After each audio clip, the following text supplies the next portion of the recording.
Nagabenta ki khubor baman kasni pet but subscribe ya u Antor News.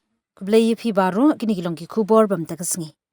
Katanat puli puthi ke Meghalaya kalayo iki mawjam ki bahe mynta snem haka secondary school living certificate SSLC kabala pelong da ke Meghalaya Board of School Education MBOSE.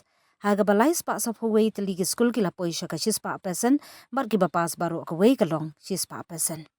Kini kidur kilong ki jingpen bha ki background ki snem baladem ha ka baga pas percentage ka juyat keleng ha ka porsan pho person ha usnem arhajar arpsau ka pas percentage kalong san phusan point phapho person ha usnem arhajar arpulai kalong san phuwe point khandai phulai person ha usnem arhajar arpu ar san phunriu point khandai phunriu person bar ha usnem arhajar arpuwe san phu ar point khandai pho person.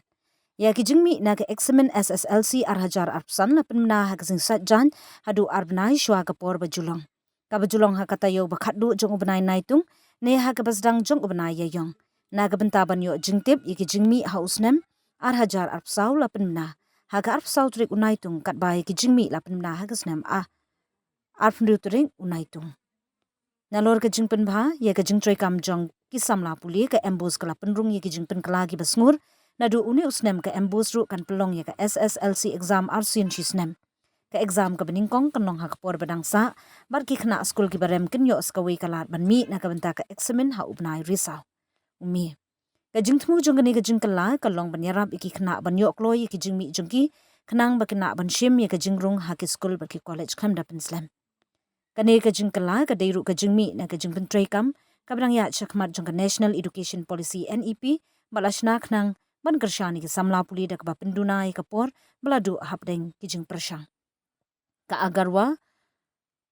Agarwal Jong ka Saint Margaret High Secondary School Shillong but Evan Chan Nongrum Boys High Secondary School Shillong kila yo market ju ki mark sunspa nyopra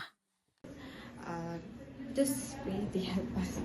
Okay, and now where you are planning to study?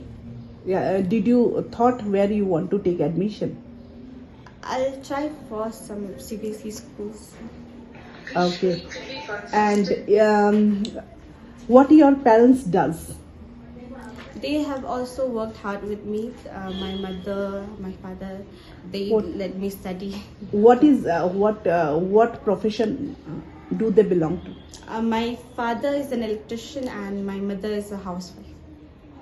Okay. And did you take tuitions or the school helped you to study?